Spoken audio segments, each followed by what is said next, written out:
Hello and welcome to the channel learn with Piyush once again. So आज की ये video बहुत इंपॉर्टेंट होने वाली है। क्यों? Because with respect to the current scenario, with respect to the current situation, this video is very important for everybody.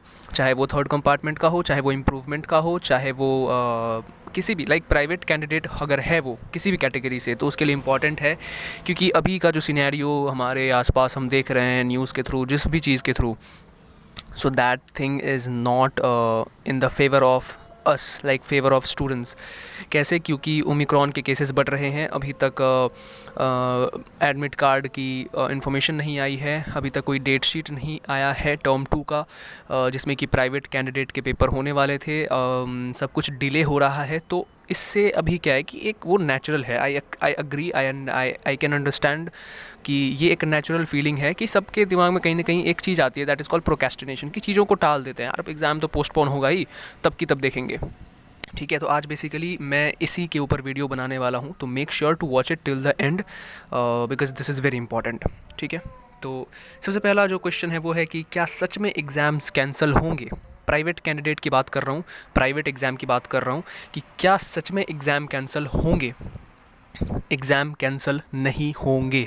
अगर exam cancel होने होंगे तो वो टर्म 2 रेगुलर वालों के होंगे। ठीक है, प्राइवेट कैंडिडेट तुम ये मत सोचो कि तुम्हारे एग्ज़ाम कैंसिल होंगे। There is not a single 0.1% chance कि तुम्हारे एग्ज़ाम कैंसिल होंगे। क्यों? क्योंकि आई विल टेल यू, अगर तुम्हारे देखो टर्म 1 और टर्म 2 इसलिए करवाया गया था CBSE के थ्रू, क्योंकि CBSE ने बोला था कि अगर के चांसेस थे उस टाइम पे कि कोविड आ सकता है जनवरी फरवरी में, और जो कि हो रहा है, तो CBSE ने इसीलिए करवाया कि भाई टर्म 1 के बेसिस पे भी हम अपना रिजल्ट दे सकते हैं। ठीक है, लेकिन हम प्राइवेट वालों का, जो भी प्राइवेट वाले बच्चे हैं, उनका क्या, उनका रिज़ल्ट किस बेसिस पे आएगा? तो उनका एग्ज़ाम होना ही है, चाहे वो मार्च में हो, चाहे वो अप्रैल में हो, मई, जून, जुलाई, अगस्त, जब हो। पिछले बार भी अगर तुम्हें याद हो, अगस्त सितंबर में जाके पेपर हुआ था। ठीक है, अगस्त सितंबर, ठीक है, पिछले 2021 की बात कर रहा हूँ। तो एग्ज़ाम होने ही होने हैं, कोई चांसेस नहीं है कि एग्ज़ाम कैंसिल हो जाए, ये बात दिमाग से निकालो। हाँ, रही बात, अब दूसरा क्वेश्चन आता है कि तो क्या पोस्टपोन हो सकते हैं, होने के चांसेस हैं?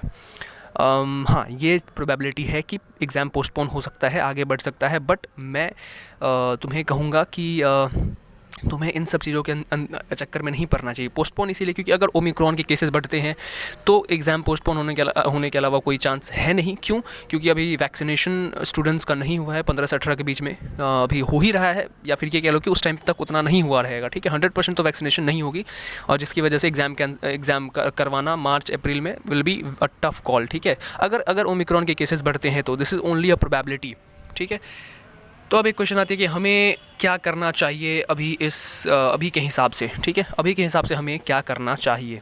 तो यार देखो, अभी के हिसाब से मैं एज अ एक्सपीरियंस्ड इंसान इस फील्ड में मैं तुम्हें बताऊंगा कि सिंपल सी बात है, कान में रुई डालो इन द सेंस कि इन सारी न्यूज़ में, अगर न्यूज़ में देख रहे हो कि ओमिक्रॉन के केसेस बढ़ रहे हैं, ठीक है, वो अपनी जगह पे है, लेकिन उसको तुम अपने एग्ज़ाम से रिलेट मत करो। तुम ये मान लो आइडियल सिचुएशन में कि एग्ज़ाम मार्च में ही होने वाले हैं और मुझे मार्च में ही पेपर देना है, यानी कि मुझे फेब के एंड तक पूरी तरीके से तैयार रहना है एग्ज़ाम के लिए, राइट? तो तुम उस हिसाब से तैयारी करो। अगर इन केस मार्च से आगे शिफ्ट होती है पेपर और तुमने अगर अपने हिसाब से पढ़ाई करी, फेब तक तुम तैयार हो गए, तो अगर ऐसा होता है तो तुम्हारे पास एक्स्ट्रा टाइम मिल गया है ना, राइट? तुम्हारे पास एक्स्ट्रा टाइम मिल गया, तुम अब अच्छी तरीके से रिवाइज़ कर पाओगे, PYQ लगा पाओगे। ठीक है, तो मैं कहूँगा कि सेफ़ साइड पे रहने के लिए तुम ये करो कि अपना तैयारी उस हिसाब से करो कि एग्ज़ाम मार्च में ही होने हैं, मिड ऑफ मार्च में होने हैं, तुम वही मान के चलो। ठीक है, नोबडी नोज़ द फ्यूचर, क्या पता ओमिक्रॉन के केसेस घटने शुरू हो जाएं, फिर तुम क्या करोगे बताओ? फिर तुम क्या करोगे? तुम तो ये मान के बैठे थे ना कि भाई एग्ज़ाम तो पोस्टपोन होगा, मस्त आराम से पढ़ाई करेंगे, कोई दिक्कत नहीं है। इसीलिए इन सब चीज़ों के चक्कर में मत पड़ो, अपनी पढ़ाई कंटिन्यू रखो, जैसे कर रहे थे करते रहो। अगर पोस्टपोन होती है तुम्हें फ़ायदा होगा, एक्स्ट्रा टाइम मिलेगा, लेकिन फ़ायदा तभी होगा जब तुम फेब एंड तक पूरी तरीके से तैयार रहोगे। ठीक है, लिख के ले लो बात, वरना ये प्रोक्रेस्टिनेशन जो है ना, बहुतों को खा गया है, बहुतों को खा जाता है।